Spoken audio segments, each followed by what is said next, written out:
Welcome to Dub Nation, your home of the official show of the Utah Warriors of Major League Rugby. I'm Jarom Jordan alongside Banksy. Holy mackerel, Saturday was an unbelievable performance. Records on records on records and scores on top of scores on top of scores, baby. What a day for Dub Nation. It was incredible. We will break it down on the show. Oh my gosh.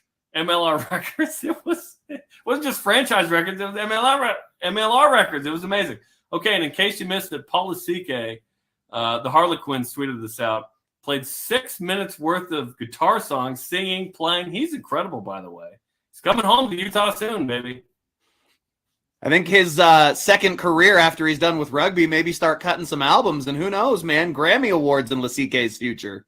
Dude, go check it out at Harlequins. It was amazing. Okay, we're on the Utah Warriors Facebook, Twitter, and YouTube account. Subscribe to the podcast version on Apple Podcasts, Spotify, and SoundCloud. Send in questions and comments if you have them. Here's what's on the show rundown. Loaded. Record-breaking win versus Dallas. Oh, my gosh. It was incredible. MLR Week 5 recap. Caleb Makene will join the program. We'll preview Week 6. Sunday game at LA. Let's go. Rematch of the MLR semifinals there. And Bob Skinstad, South African World Cup winner, who's made a name in business post-career as well. Man, we had a fun conversation with him, which we will show you coming up later on. But first, the Utah Warriors get the first win of the season, Banksy, in dramatic fashion. Just kidding, no drama. 69 points, 10 tries. Here are the game notes from that. MLR record with 69 points. It's a team record, of course, as well. Ties the MLR record for a 47-point margin of victory. Utah's first win of the season. It was the home opener. There were 3,608 fans there. That's the most in 2022 of any MLR team. And Colson Warner is the 100th Warrior. He also scored a try on debut. It was an unbelievable game. And let's add to that, Mikey Teo's double makes him the all-time leading scorer for the Utah Warriors as well. Mika Cruze's hat trick. I mean, there's just so many incredible moments to mention. We only have so many spaces on a graphic. Good gosh. Yes, it was awesome, right? Okay, so, and it took 15 minutes. Utah got a try from Sayo Hila.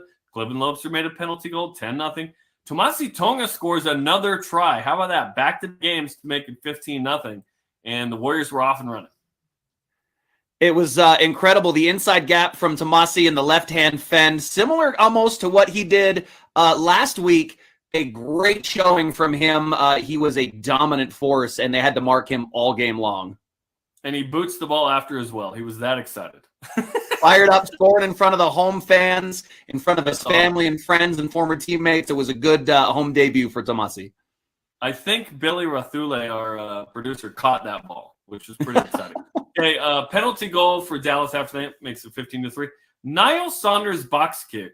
Mika Cruze scores a try off this. This is one of the best plays in team history. Amazing vision by Niall. And then Mika, of course, has this unbelievable speed. The finishing ability from Mika and just the nonverbal communication between these guys. As the lineout comes out, Scrappy, you see here, Niall looks up, sees the 15 is in contact area, and just puts that little perfectly weighted ball over for Mika, who had sat back, and it was just a little look right there from Niall, and then boop, there it goes, and it's a foot race, and Mika caught the defense sleeping for the first of 3 from him, and I don't know which was more impressive, to be honest, out of the 3. They were all incredible. That was pretty awesome. Niall Saunders, by the way, had an 85-meter kick 6 minutes later, made a tackle, drew a penalty.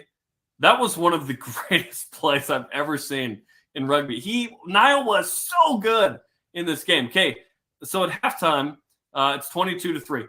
We go to the second half. Mika Cruze, 1 minute in, on a great pass from Niall Saunders again. The big looping pass over the top. It was great to see, and again, great vision. Niall perfectly laid the ball in. Mika hit it in stride and absolutely punished the defense. This ends up being the game-winning score, by the way. Utah does not need any more points after this one. Another great kick, so on this one, and that was the previous play, just great pass up and over the top, a skip pass over. Utah had 6 points in the first 3 games, by the way, in the first half. 29, on Saturday, which is awesome. Okay, so then, there it is. Amazing again. Okay, Mikey Teo scores a try, as you mentioned, to become the Warriors career try leader now with 12 on the edge. He's an unbelievable player. It's been amazing. You know, it's really tough when this Utah Warriors team has all of these different playmakers firing now and starting to find chemistry in space. This one started with a great line from Cliven Lobser, and then it was Fisher and outside to Teo who finished. And then he got another one almost similar to this as well. And it was really an incredible performance from Cliven Lobser as well. Tyler Fisher had some great breaks, but the ability of Mikey Teo to be in the right place at the right time on the outside can't be understated. And there's a reason why he's the all-time leading try scorer now for the Utah Warriors. A little kiss of the pill and dots it down right there. It's a thing of beauty seeing Mikey in the try zone. And Sean Davies is saying, that was bloody awesome, as Utah continues to pour it on here. Dallas scores a try. Eric Napowski, 41-10. Niall Saunders scores a try. Cliven Lobster had a great run on this. Finds Saunders for a try. Tuveti Vugakoto scores. Dallas scores a couple more. And then Mika Kruse in the 75th scored another try for the hat trick. Great assist from Tyler Fisher. And then Colson Warner gets in, and he scores as well, and an assist from Mikey Teo. So it was just an unbelievable response here, Banksy, where we were like, this offense is going to explode. When did it happen? We didn't expect 69 points, though. What? And the scariest thing is, they were on the attack from almost the first minute. The initial kickoff was knocked on. It gave the Warriors a penalty right out in front, but then 15 minutes goes by before they're finally able to crack the seal. Credit to that Dallas Jackals defense. It's a very young team, but they played very physical rugby, and I expect good things from that club. I mean, class organization. It was all class from the players afterwards in the locker room, so hats off to those guys for sticking it out through a pretty brutal match for them. Someone had to lose. It was the battle of the winless, right? And Utah defended home turf in front of 3,600. It was amazing. So when that happens, what happens on the first 15 in the league? You get a bunch of guys. So 3 names show up: Franco Vandenberg, Mika Kruse, Mikey Teo. Should there have been more, Banksy? There really could have been 2 more. You could have put Niall Saunders in there, and you could have put Cliven Lobser in there in the 15 spot. But, they got to share the love around to some of the other teams around the league so they don't get, try-scoring envy. We got to, it's fine. Is it? It was so fun to watch. It was so fun to watch, and what an unbelievable performance, an all-time performance. We've seen this team 5 years now. That's the most points they've ever scored. It's the most points anyone has ever scored in Major League Rugby history, which is pretty awesome. Now, Utah had given up 64 to Toronto. I'm not sure if that was the previous high. It was nice to just flush that down the toilet and have Utah on the right side of that. I remember that day. It was not a fun day. Okay, let's recap some of the other scores from around the league from round 5, as they call it. San Diego defeats Old Glory DC 24-12. New England upsets Rugby New York 38-29. That was interesting. Free Jacks are contenders, man. Take nothing away from what New York's been able to do through the first 4 games. New England and New York, there's a battle going on there in the Northeast right now. In the battle of made-up drink names, Austin wins 22-9 over LA. LA's shown some vulnerability earlier this year than last year. Rugby 8 defeats Houston 29-22, although that was a good game. Houston puts up a really good fight, already beat LA.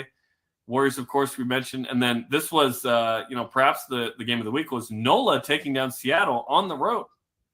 A big win for NOLA Gold. They stuck it out in a gutty win. Starfire, never an easy place to go into playing Seattle. Seattle's been really good in the early half of the season. So it's all to play for still with everything up in the air in both conferences in Major League Rugby. The only thing that's certain is nothing certain, man.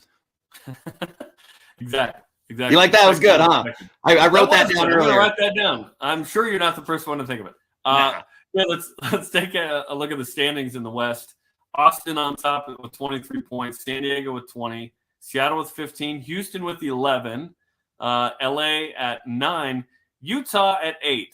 Dallas with 2. So, again, 3 playoff spots. It's going to be just, Mortal Kombat to the end here. But Utah has reinserted itself into has entered the chat, if you will, for the playoffs because, hey, look what this team can do. Look what they can do when they finally got a home game and finally kind of got some continuity after playing 3 tough road games. Well, now we're talking about getting LA on the road right now and a vulnerable team in LA who are absolutely ravaged by injuries. This is a chance to flip now into that 5th position if they can get a big win on the road. And now you're looking ahead to a pair of matches against Houston and then redemption home games against the top 3. They have to come here to battle these Warriors in conference to end the season. So it's all still very much up for grabs in the Western Conference. And oh, by the way, with the bye week for Utah, one fewer game, right? Game in hand against the top 4 there. So keep that in mind. In the East, Rugby ATL on top. New York 1 point behind. New England tied for second at 15 as well. Then Toronto with 9, NOLA Gold with 6. Old Glory DC with 0. Dallas has 2 bonus points. That's why they have 2 points. But yeah, in the East, it looks like a 3-team race right now. But NOLA and Toronto are good teams too. And we're talking about a similar start for Toronto that Utah had. Now they're starting to get home games north of the border there, and it's always a tough travel trip to make across the border and the rigors of just going international. So don't count out that Toronto Arrows team. I would say, the battle there is between that top 4 and a good showing from NOLA this week. I don't think they're going to go away or the gold either. Yeah, and that was on the road. It wasn't like they hosted in LA or in NOLA, in the humidity. I've called a game there. It's crazy when it's hot and humid. Glendale went in and won a few years ago with Sean Davies when he was on that team. But all right, let's go. Okay, to week 6 we go of 16 or of 18, I guess, because you have 2 buys. Rugby ATL against Austin in Atlanta. That is a good game right there, man. Who you got in that one? Top of the table matchups. I think Austin are going to be too physical for Rugby ATL at this point in this season. It starts with forward play, especially when you're on the road, and I think Austin's going to get the better of them in this particular situation. Austin, best team in the league right now? I would say they're the best performing team in the league. I think there's a really high ceiling for San Diego. Obviously, the juggernaut has awoken with the Utah Warriors hanging 69 this weekend. I don't think anybody's looking forward to facing the Warriors after this. So there are still some really good teams across the league, and I think Austin is going to find themselves in a real tight spot come playoff time, fighting for their lives. Playoffs don't start tomorrow. They start in June. So let's Facts, go. Jarom Jordan. Late May, excuse me. New England taking on Toronto. Houston hosting Seattle. Dallas hosting NOLA Gold. Remember, Dallas gave Houston a great game. That could be interesting to NOLA Gold. Rugby New York, San Diego. Now, that's another mega matchup. There are 3. And then the other, of course, is LA. And we're biased. We think Utah and LA is a mega matchup. The 2 teams from the playoffs last year. Who do you got in New York versus San Diego? It's going to be tough. Rugby New York is playing good, not great rugby, and I think San Diego's starting to get things clicking in the quality of rugby that they're playing. That's going to be really close. I think San Diego might eke that out on the road. That's going to be a fun game, cross country. That'll be crazy. Okay, that wraps up what's coming up in week 6. If you are ready to get your tickets for the next Utah Warriors home match, we're talking Toronto, March 19th at Zions Bank Stadium. Get it online. Go to warriorsrugby.com and be ready to join the best home field advantage in Major League Rugby. We saw it in the home opener. Let's fill the stands again and break that 4,000 mark, man. When that place is rocking full of Dub Nation and the red and black, nobody can touch us. Make sure you're part of the madness at Zions Bank Stadium. That was an incredible showing by Dub Nation on Saturday. It was so fun. Okay, our first of 2 guests today is a 25-year-old fly half from New Zealand. His name is Caleb Makene. Here's our conversation with Caleb. Our first guest of the day is the 25-year-old fly half of the Utah Warriors, Caleb Makene, all the way from New Zealand, who's had a big impact on the team so far. Caleb, welcome to the show, man. Yeah, happy to be here, boys. Well, Saturday was fun. A lot of points, a great crowd. How was it for you, man? Oh, I enjoyed it. It was, the atmosphere was great, and it was great for us to finally reach our potential, I think. Obviously a frustrating few weeks with the losses, but we had a lot to build on from those 3 weeks, and it was finally good to put something together, and it was a really enjoyable game. Loved it. It feels like some of the pieces are starting to fall in place, especially with a lot of shuffling in the back line. The combination of Mikey Teo and Mika Cruze on the ends with you and Niall in the middle and then having Cliven Lobser in the back, it really feels like there's 5 different number 10s on the field in a different way, the way you guys have started playing rugby. Talk about that chemistry and how it's developed, bro. Yeah, all such talented boys playing around each other. Like you said, everyone can play make, and everyone could play either one of those positions. So I think it probably has taken us a few weeks to figure each other out, as it does with new combinations and with boys that, dudes like Mika and Mikey, such talented boys. But I think we're slowly starting to gel now, and once those combinations do come right, I'm pretty excited to see what we can do for the rest of the season. Certainly the first 3 games were hard teams on the road. Yep. You guys competed well in 2 of those 3, right? Yeah. You knew you had it in you. So how did you turn frustration into fight so that, it didn't turn into a 4th loss, but you guys exploded for a record amount of points in a Major League Rugby game? That was amazing. Yeah, well, I think coming off the back of those 3 performances, at times, like, we saw that we could put it together, but we just hadn't put together a full performance yet. And yeah, 3 tough games on the road, obviously a few frustrating games at times, but it wasn't that we didn't have the confidence. We're confident in our game. We've been training well. We were close in all of those games. So I think just being at home, this 4th game, we had complete confidence in the game plan we had, and I think we just executed this time, and it felt really good to finally show that we're going to be a competitive team this year. Talk about looking ahead now to LA a little bit, and a guy that you might know in Rene Ai'i coming out of retirement a little bit and putting the boots on, former Sevens Player of the Year, a guy that I've played a bit of footy with at the old boys level. At least, what are you guys looking forward to heading into that matchup? Yeah, Arini, obviously a classy boy coming in, and I'm sure he's going to add a lot of experience to LA. But I think we're just focusing on ourselves. We've got a great platform to build off, and I think we're just going to try build with the long week. Got a lot of days to practice, so we're just really focused on ourselves. Try and nail that game plan again, and put a good performance in finally on the road. For those who missed it, Arini Ai'i, basically he's an assistant coach. Luke Burton gets hurt in warm-ups, LA at Austin, and then Arini plays in the game. So obviously Robbie Abel is still kind of playing. He's like the candidate on the staff that could jump in, right? Yeah, could Sean Davies still get in there if needed in that kind of moment? I think so. Sean's got a bunch of energy, and he's throwing the ball around at training whenever we're short on numbers, and he's still got it. So I think if need be, Sean could definitely jump in. Talk about the difference having somebody like Robbie in as well now that he's in country, another Kiwi, Modi All Black, and the history that he has playing at the top levels. Talk about what that's done, because I noticed a difference in the platform and the consistency in the forward play this week, but I'm a forward, so I noticed that. How has he gelled in with that coaching staff, and what's he brought to the team now that you guys have had a couple of weeks to run with him? Yeah, Robbie has a lot of experience playing high-level footy, and I think it just helps to have, an extra hand helping out. There's so much to get through with a shortened preseason and whatnot. So, just having that extra hand, and also all the experience he brings from playing at such a high level, it's just really helped the boys. Set down our breakdown platform, which we struggled with in the first few games, and then our set piece also now as well. So, I think those are really good things that we can build on moving forward with Robbie, and it's an exciting part of the game.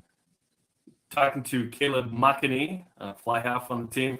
Caleb, I want to go back to kind of what happened Saturday. What totally worked on Saturday that wasn't working the first 3 games? So it was pretty much just as simple as ball position for us.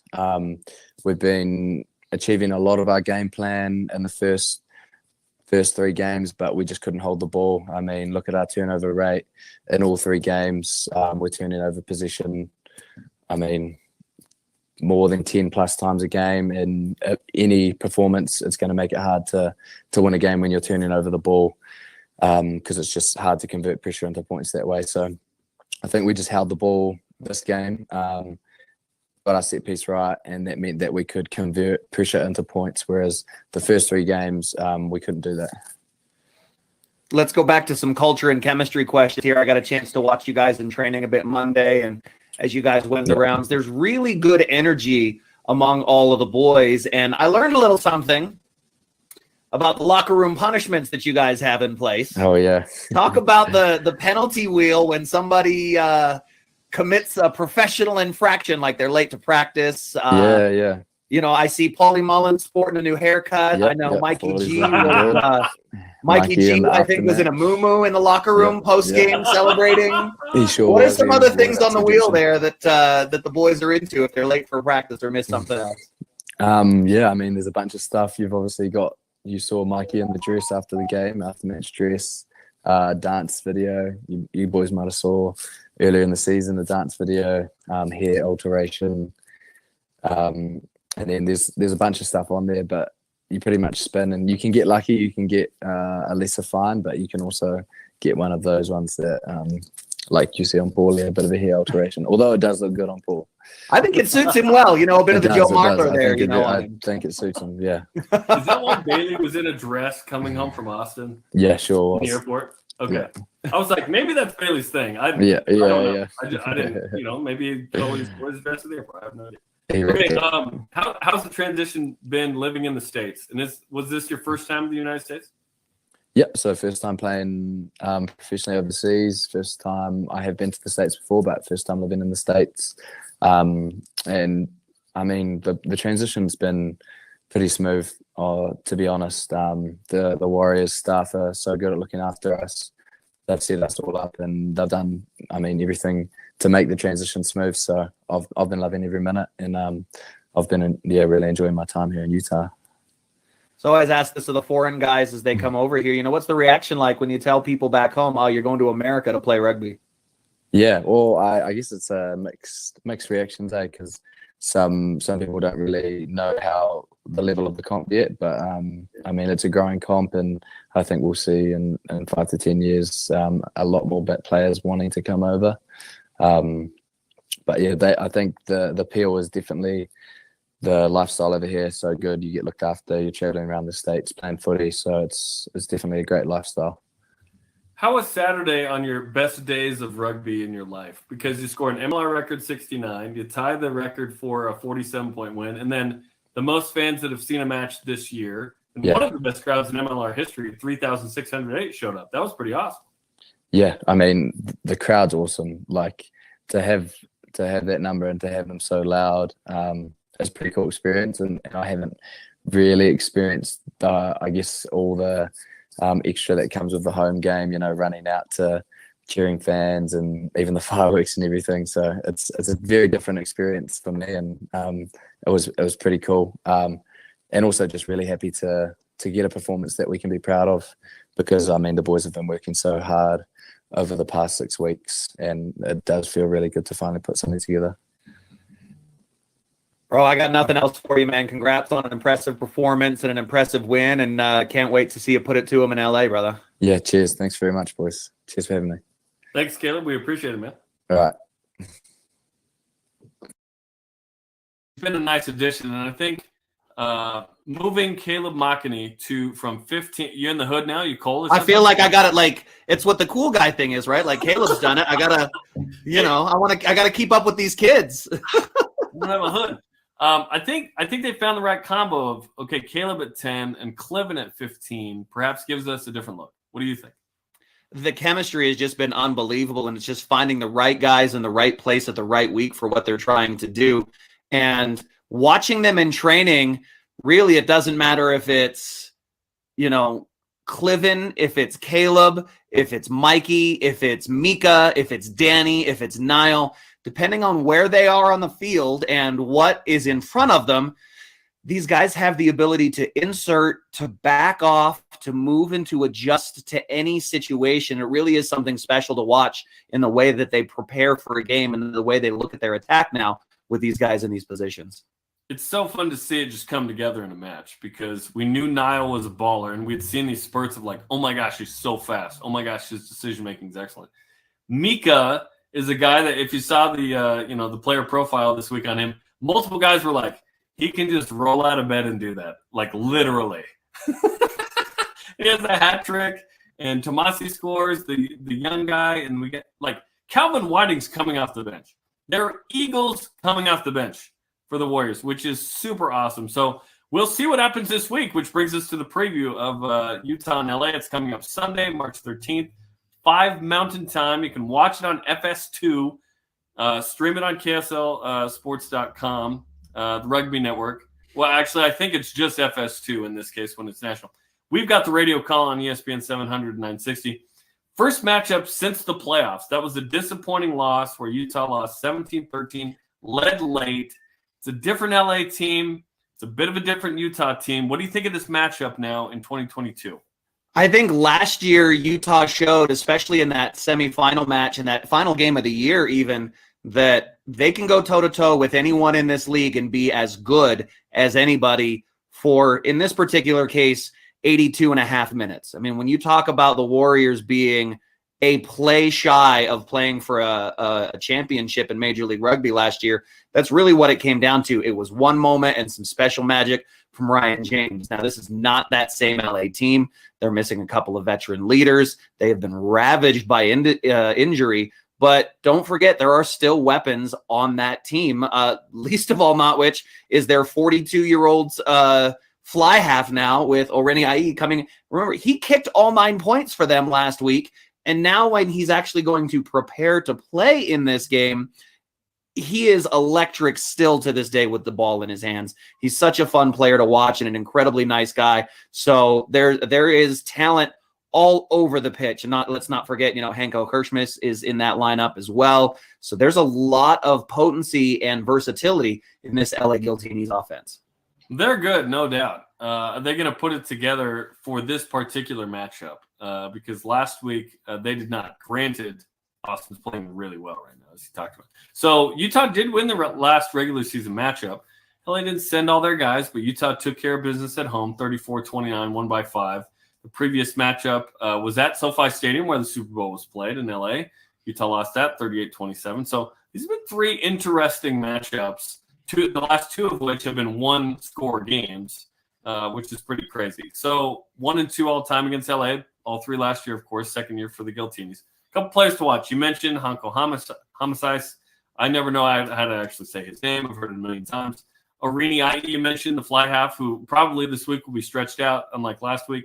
And then Angus Cottrell, number 8, he's incredible. Billy Meeks, amazing. Like, we could name a million guys there. LA is super talented, but I think Utah, coming off this win, is really ready for, okay, we're going back out on the road for the 4th time this year. Let's get a signature win out of LA. Anytime you can beat the Giltinis, it's a fantastic win because they are really, really good. We're talking about beating the reigning MLR champions, right? No matter what form they're in. So if you want to put the Western Conference and the entire league on notice, a big win at home is a big statement. Now go on the road and beat the reigning champs in their house and get a good result and come home with some more momentum. And I think the rest of the league is going to have to wake up and take notice of this Warriors team. 100%. It's coming up Sunday, 5 Mountain, FS2, ESPN 960, and ESPN 700 as well. If you haven't got your new season kit and get ready for that match, it's time to do your shopping, all right? Go to shop.warriorsrugby.com. Get your 4 stripes on, get the new season kit, and be ready. These boys are running out in that beautiful away kit that we've got here in Utah, that classic 4-stripe honoring the tradition that we have here in our community. Be ready, and don't forget the official watch parties as well. Shouts out to Redemption Bar and Grill. If you want to get together with other Dub Nation fans and watch the game together, Redemption Bar and Grill in Harriman is the place to go. Absolutely. We'd be there if we weren't calling the game, for goodness sake. One time we'll have to figure that out. Maybe we'll call the game from there. Who knows? Okay, our next guest. We're so excited about this. Bob Skinstad is one of the all-time greats. 2007 World Cup champion with South Africa. Former captain there. Sevens guy, 15. Super rugby guy with the Stormers, Cats, Sharks, and so on. It is our privilege to have chatted with Bob. He's now living in England. He is in venture capitalism and private equity, so he brings the business and the rugby. That's some experience with the Utah Warriors. Here's our conversation with Bob Skinstad.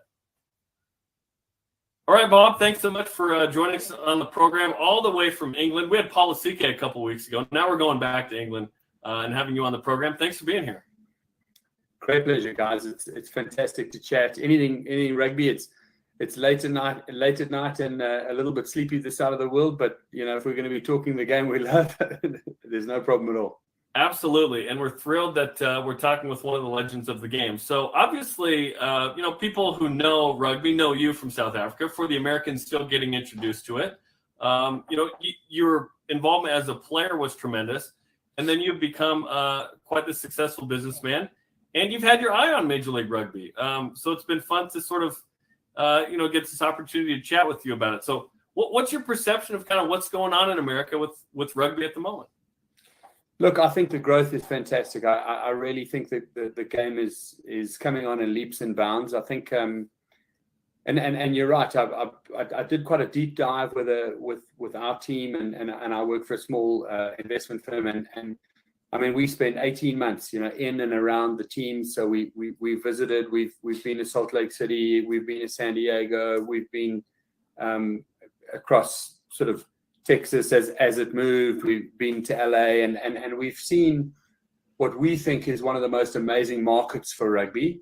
The most committed sort of administrative participants, if you want, like people who've just like fallen in love with the game as kids, got back into it, they've coached, they've probably played, toured, done all that kind of stuff, and now they're coaching and managing, and they're just keeping the game front and center. And then I've seen an amazing ability from the league to stick together, to grow, to make the best of opportunities. I mean, I think COVID was a hammer blow for, rugby or MLR in general, but rugby in general across the world, because, suddenly you couldn't go to stadiums.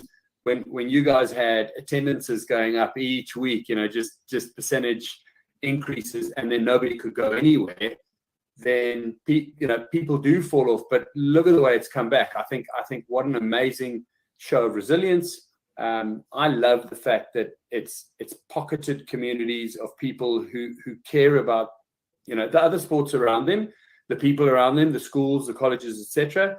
But it's also people who care about global rugby. So it's more than just what's happening in the US. It's a global sport which is growing pretty quickly, and it excites us. I've got to be honest. We did some really early work with San Diego Legion as they were branding. Matt Hawkins was one of the founders there, and Matt was a guy who captained the national sevens team, and for you guys for America. But he was at school in South Africa, and he just came back with these amazing stories about where the game could go, what the opportunities were. And then I had a chance to go out and watch the World Cup of Sevens in San Fran.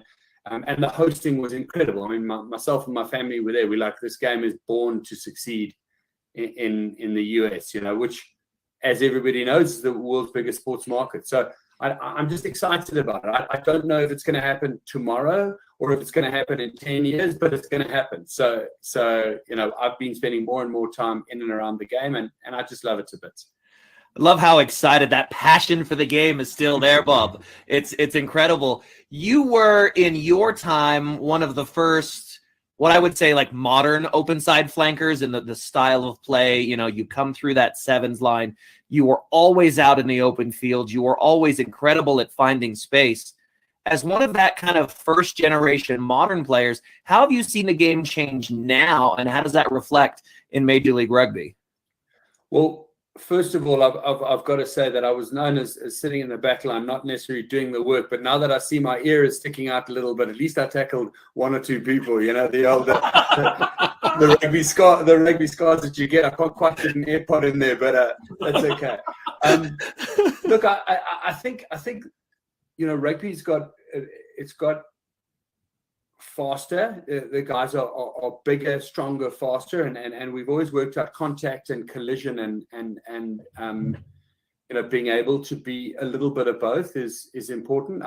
I think where it gets more exciting now is we're starting to see multi-skilled athletes. So you can almost play from a loose forward to an inside center. So you've got people who can you don't have to hyper specialize, and that's one of the keys of rugby.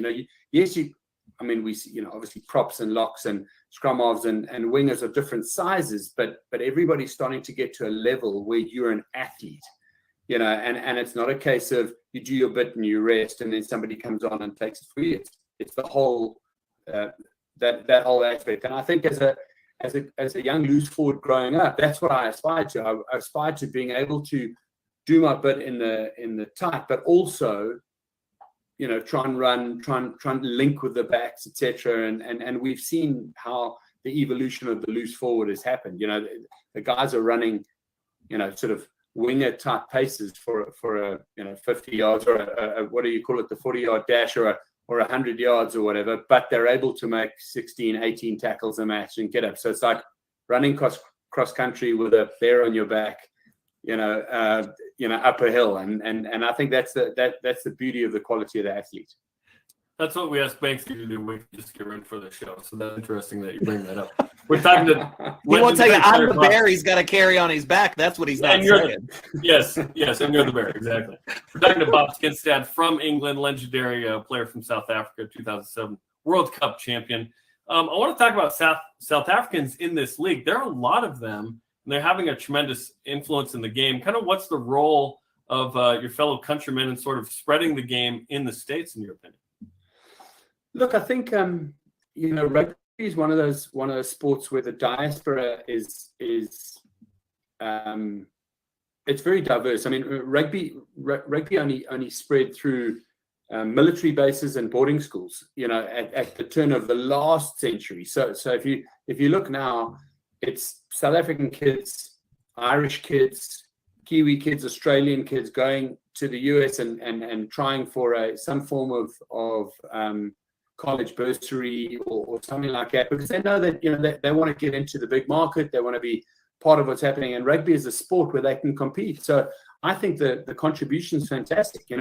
What I like is that rugby around the world has been very sort of warm and welcoming. So people might say, okay, I can play the game, I'm quite good at, and I've got a bit of a skill on the side. And then they say, hey, come and play for our local rugby team, and maybe the owner of the team or the manager or whatever's got a plumbing business, and you can ply your trade doing that, so you can do a bit of both. It's not quite where you either play NFL or you don't play.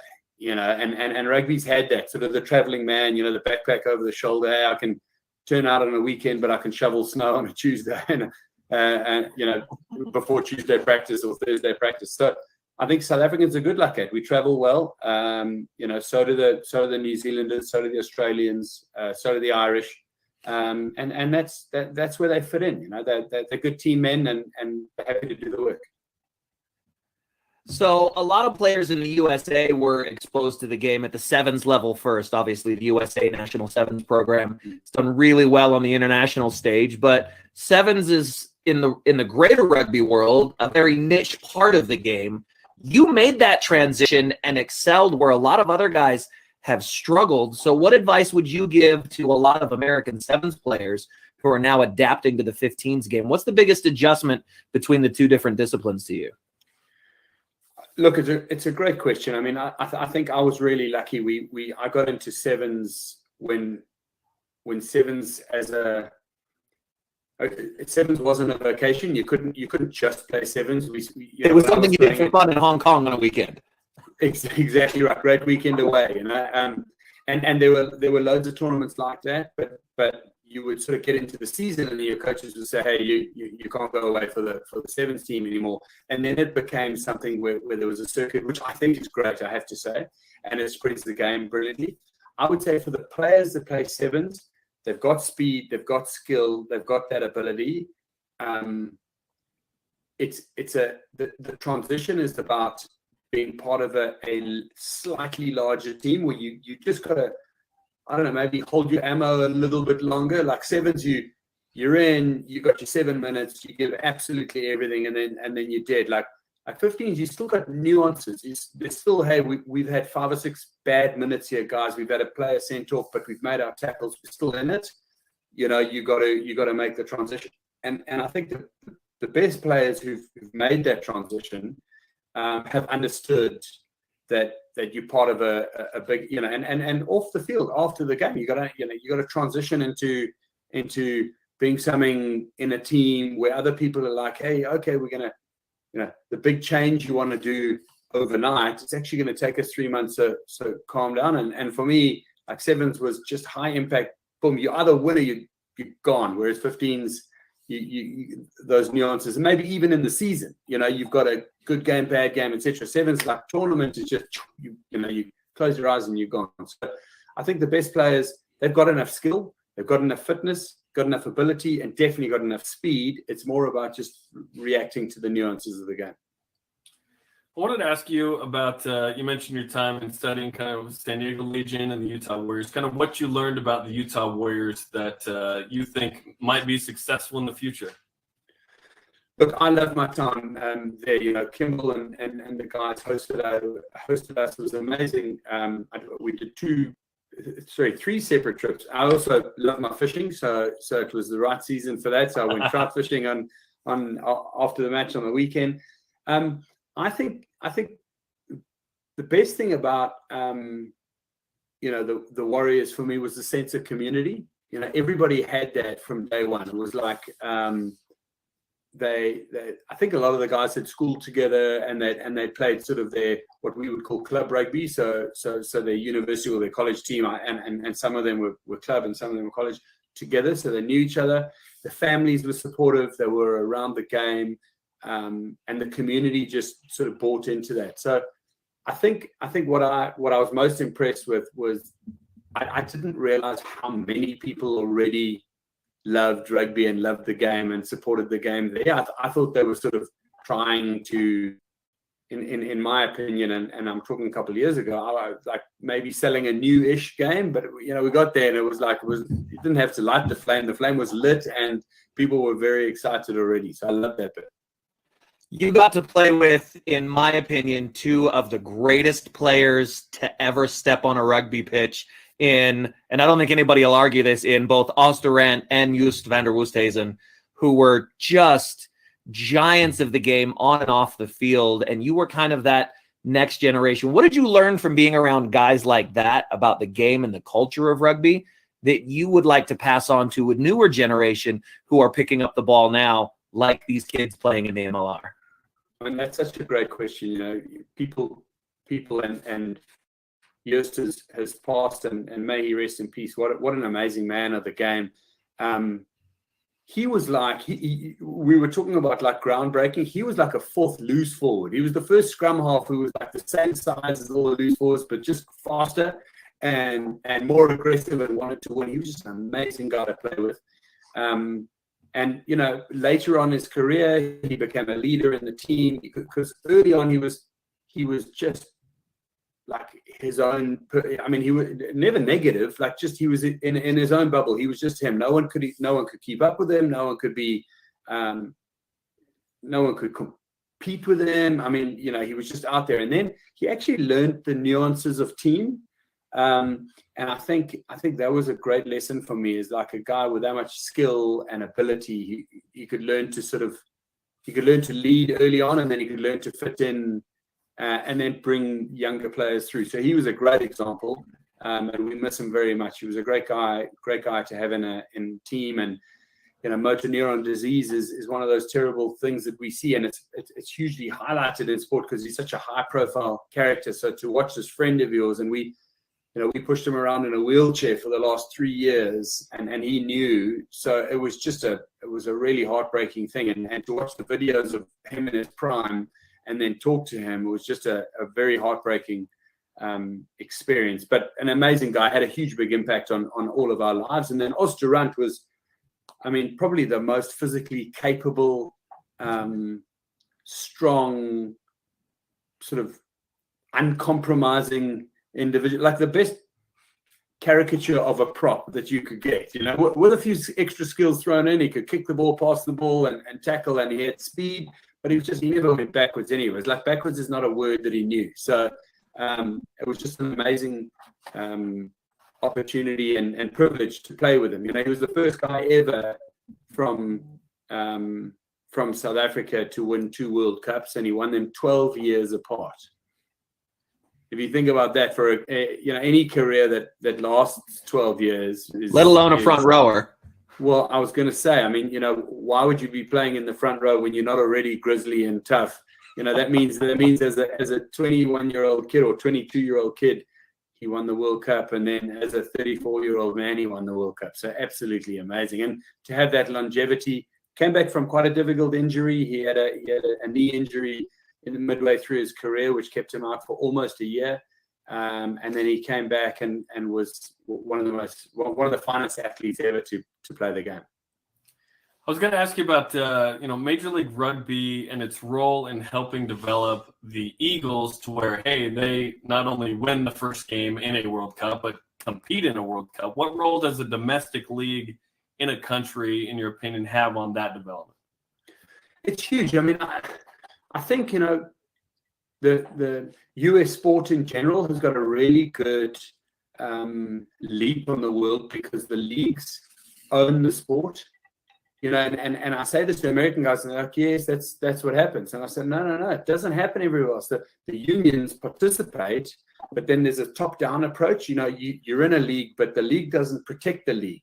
Whereas where sport, I know baseball's got a freeze out at the moment, and I'm sure they'll come to a sort of resolution on that. But if there was a team in the NFL that just overnight, let's just say what happened to Chelsea, that they weren't able to play, the league can support. So in other countries, in South Africa, the league doesn't own it. It's the union owns it, which is above, and then the league is below. So I think there's already a great example of how to go forward, like what the league has done with all the participants and all the quirks and foibles and, good bits and bad bits or whatever, but you sign a participation agreement to protect the game for the league, which is an amazing step in the right direction. It's like turning up and saying, hey, let's set up a company and then, write an agreement that says that guy gets all the rights and we get none of the rights.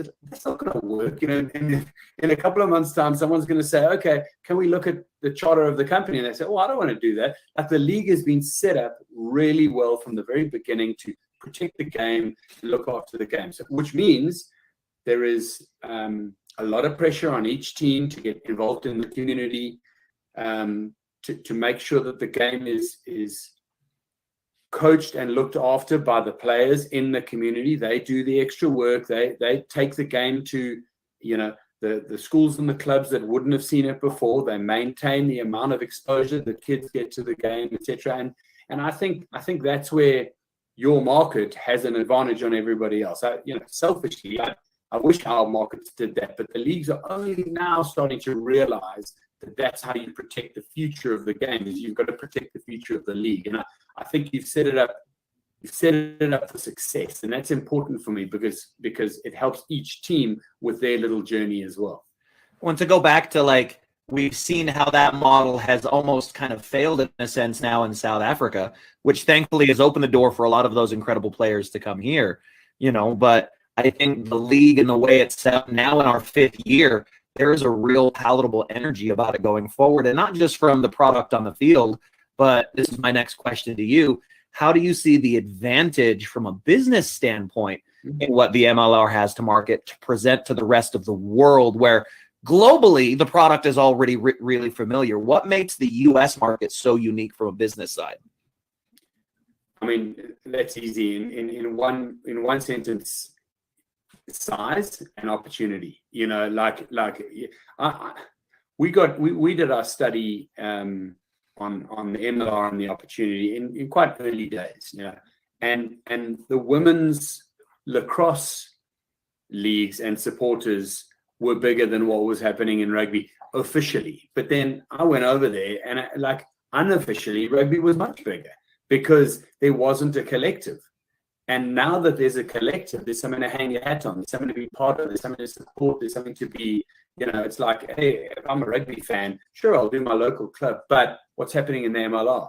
Are we near playoffs? Are we near the finals? Who's winning? What is who's chasing in early days? Who's chasing the Seawolves? And how does it work? I think that because you set up in a structure that makes it easier for success, and we've seen South Africa now suddenly players and unions are fighting with each other. But what have they got to? Why are they going to resolve? They're not participating in the bigger picture. They're just fighting each other.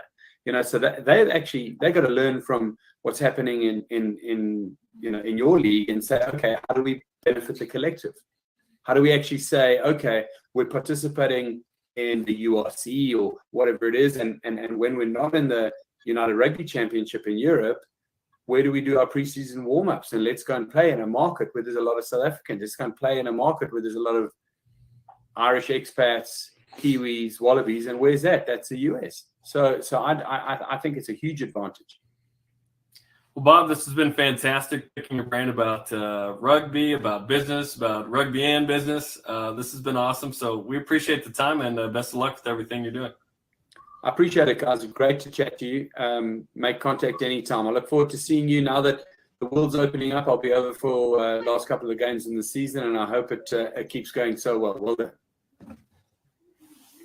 Bob Skinstad, how awesome was that? That was incredible. To have him on the show. Great insight from Bob. We appreciate his time. Okay, that'll do it for us. Like and share this episode of Dub Nation. Follow the Utah Warriors on social media. For Caleb Makene, Bob Skinstad, Mason Benson, Billy the producer, and Banksy, I'm Jarom Jordan. Go Warriors!